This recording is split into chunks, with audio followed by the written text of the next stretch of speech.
Si vous avez cliqué sur cette chaîne, c'est que vous pensez que prospecter par téléphone, c'est agressif, ou alors que ça n'a tout simplement pas d'efficacité aujourd'hui en 2026. Mais je vais vous dire, si jamais le téléphone n'existait plus, pensez-vous que des entreprises embaucheraient encore des commerciaux pour appeler ? On a tout, on a le micro, on a le cadrage, on a les notes. Salut à tous et à toutes, bienvenue freelance, entrepreneur sur ma chaîne Prospection sans pression. Mon nom c'est Taïna, j'ai 10 ans d'expérience dans la vente. J'ai travaillé en tant que commercial pour des entreprises américaines renommées telles que Deliveroo et LinkedIn. Je vous délivre aujourd'hui à travers cette chaîne tous mes meilleurs conseils sur la prospection. Ma méthode a été vécue et donc l'objectif ici c'est aussi de par les dizaines d'échanges que j'ai avec les entrepreneurs toutes les semaines au quotidien, de répondre aux craintes, de répondre à toutes ces peurs, tout ce que je constate qui revient, parce que oui ça revient, notre psychologie, on n'est pas unique dans la race humaine, on a notre fonctionnement, c'est pour ça que la psychologie peut exister aujourd'hui, et donc je fais part de mon expérience à travers cette chaîne. Donc prière de vous abonner si ce sujet vous intéresse, je vous remercie. Si jamais le téléphone n'existait plus, pensez-vous que des entreprises embaucheraient encore des commerciaux pour appeler ? La réponse bien entendu est non. Et moi-même, je déniche mes propres accompagnements en majorité aujourd'hui par le call calling, l'appel téléphonique à froid. C'est-à-dire que j'appelle des personnes qui ne m'ont absolument rien demandé de base. J'ai noté quelques phrases qui reviennent souvent des personnes que j'ai au téléphone quand je les prospecte. Je vous les partage avec vous. Ce que j'aime chez toi, c'est que je me suis sentie vraiment écoutée. On sent ton côté humain et bienveillant. Ton appel était pertinent. Ça, c'est 3 exemples de ce qu'on me dit à répétition quand je prospecte. Mais alors, pourquoi cette dissonance entre ce que vous pensez, donc la partie agressive appelée, et ces retours-là que j'ai? Pourtant, ça provient d'appels à froid où vraiment je prospecte des personnes qui ne me connaissent absolument pas et qui ne m'ont absolument rien demandé.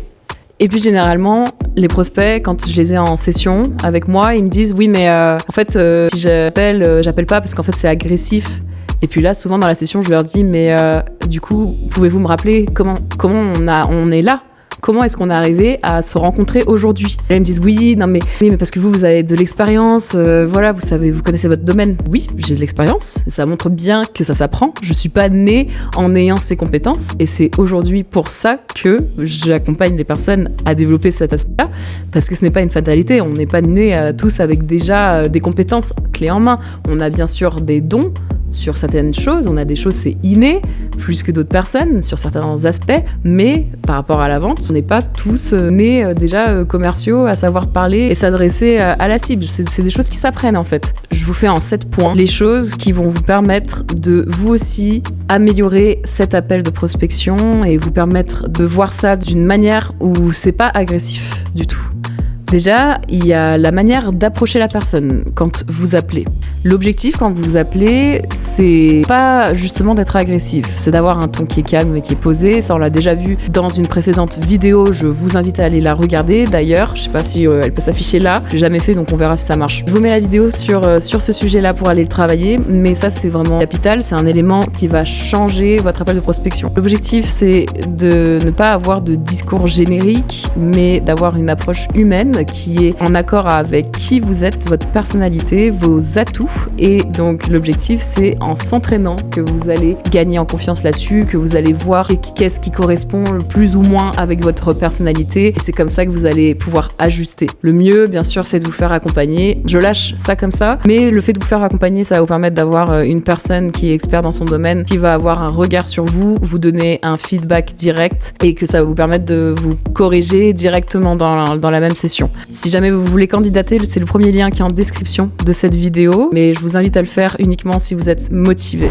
La deuxième chose, c'est de travailler le mental, donc c'est-à-dire votre rapport à la prospection et de vous dire que l'objectif ici, c'est pas d'être un vendeur de tapis, un vendeur sans âme qui veut absolument vendre à tout prix. L'objectif, c'est plutôt d'avoir une approche de thérapeute avec son patient. Vous allez permettre de guider la personne pour faire les meilleurs choix et voir du coup si c'est pertinent, effectivement, que la personne parte avec vous ou pas, si vous pouvez l'aider ou pas, et si auquel cas vous pouvez l'aider, d'aider cette personne à débloquer ces blocages, ces croyances, ces côtés qui font que cette personne-là va rester dans ce schéma qui est bien souvent confortable, mais qui sur le long terme en fait est plus inconfortable parce que la personne ne passe pas à l'action. Enfin voilà, peu importe les produits ou les services que vous allez proposer. Mais voilà, c'est ça l'objectif, c'est d'avoir un mental qui fait que vous venez ici pour aider la personne et non pas pour absolument juste vendre quelque chose qui n'a absolument pas de sens. Ah oui, parce que je l'ai pas précisé, mais cette chaîne c'est fait bien entendu pour les entrepreneurs qui sont bienveillants et qui ont une approche où ils sont pas là pour ken le système et se faire de l'argent à tout prix. On veut se faire de l'argent sur cette chaîne, bien entendu, parce que c'est le but de vendre quand même. Mais c'est de rester éthique. Si vous êtes un vendeur qui veut juste vendre des choses qui n'ont pas de sens ou pour arnaquer les personnes, je vous invite à quitter ma chaîne,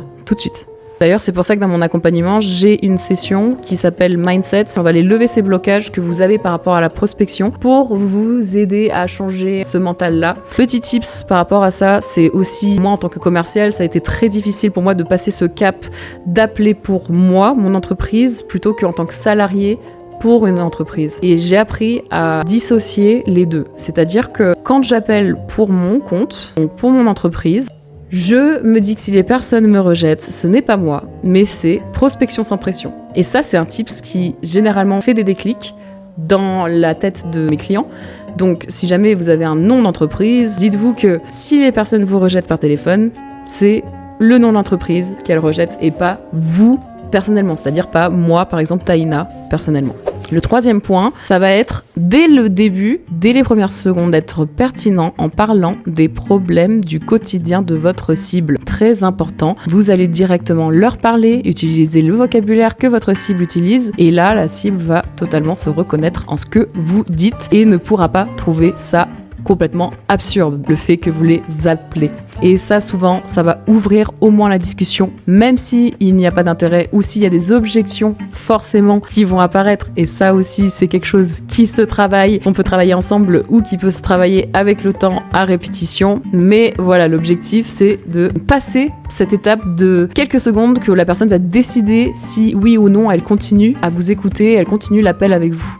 Et bien entendu, ça j'en ai déjà parlé aussi dans d'autres vidéos, donc je vous invite à aller les regarder toutes, parce que oui, pour l'instant il n'y en a pas beaucoup, donc vous pouvez toutes les regarder si la prospection est un sujet essentiel pour vous. Mais le persona, l'objectif c'est de ne pas le travailler en surface, mais de connaître votre cible de manière chirurgicale. L'autre point, c'est d'utiliser le ton qui vous est propre, qui est propre à vous. C'est-à-dire que vous allez, par répétition et en connaissant votre personnalité, vous allez savoir sur quel type de ton appuyer. C'est-à-dire que moi, par exemple, dans ma personnalité, j'ai une voix qui donne confiance, mais c'est quelque chose qui se travaille. Et en faisant ça, au début, je remarquais que je débitais pas mal quand j'appelais parce que j'étais assez stressée. Du coup, je parlais super vite. Et au final, je me suis entraînée à parfois prendre des pauses, à compter 1-2 secondes dans ma tête avant de poursuivre la prochaine phrase. Et je vous assure que dit comme ça a l'air simple. 2 secondes, c'est quoi? Et en fait, quand vous parlez comme ça au téléphone, c'est tellement long, 2 secondes, mais ça paraît les 2 secondes les plus longues de votre vie, je vous assure. Et en fait, le silence est tellement inconfortable, mais l'objectif, c'est de vous mettre dans ces situations d'inconfort pour vous entraîner à trouver ce qui vous va être votre force.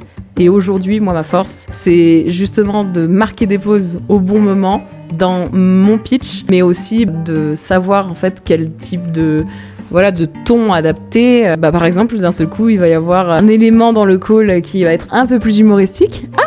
Je vais changer de ton directement, puis je vais passer un petit peu plus sur l'humour. Par contre, si c'est quelqu'un qui est cordial, je m'adapte aussi à ça. Et je vais pouvoir parler de manière beaucoup plus soutenue, beaucoup plus cordiale. Si j'ai quelqu'un, en revanche, qui va être un petit peu plus courant, on va dire, je vais aussi adapter ce langage courant. Je suis un petit peu à l'effet miroir. En quelques secondes, j'arrive maintenant à capter, dans la manière dont la personne répond au téléphone, j'arrive à capter quel type de personne j'ai et à m'adapter très rapidement. J'adapte mon ton, j'adapte la rapidité avec laquelle je parle et tout ça joue énormément sur l'appel. Ce point-là, c'est mon point préféré, c'est une technique qui est redoutable, c'est humanise ton appel. Vraiment, on dit ouais, faut pas bafouiller, on a honte de bafouiller, je suis un petit peu malade, j'ai un petit peu la gorge enrouée aujourd'hui, c'est peut-être pas le bon jour pour appeler. Je vous dis pas d'appeler quand vous êtes malade et que vous êtes en PLS dans votre lit. Et ce que je vous dis, c'est que par exemple, si vous avez un petit rhume ou quoi, ou que vous avez le nez qui coule, même des influenceurs sur les réseaux sociaux, ils m'ont fait rire parce que vraiment, ils ont fait ce type de hook quand ils appellent, ils ont montré si ça marchait ou pas. Par exemple, ils appellent, la personne décroche et ils font comme s'ils éternuaient ou quoi.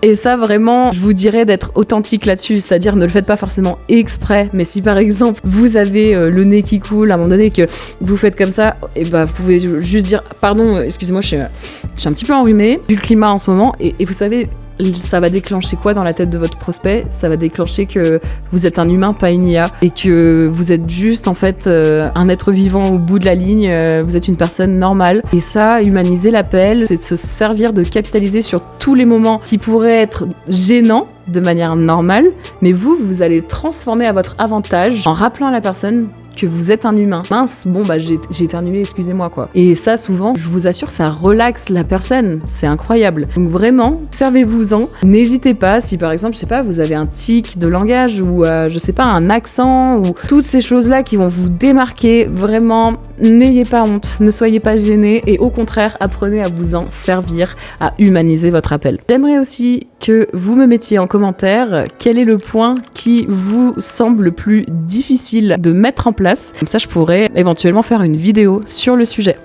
Tous ces points-là, ça va faire en sorte que votre appel de prospection ne ressemble plus à un appel de vente, mais à une conversation. Moi, je vous assure que, en tant que commercial, je suis celle de mon équipe qui a le plus long taux de conversation, c'est-à-dire que les personnes restent le plus longtemps au téléphone avec moi. Mais ça, je pense que ça s'explique vraiment dans mon côté à être naturel. Et ça, c'est justement ce que je transmets auprès des personnes que j'accompagne aujourd'hui. Donc voilà, maintenant, vous avez tous les points en clé. Vous avez tous les points clés en main pour améliorer votre appel de prospection et aussi, si vous ne le faites pas déjà, appelez. Donc surtout, n'oubliez pas d'appeler. Et puis, moi, je vous dis à dans 2 semaines pour la prochaine vidéo.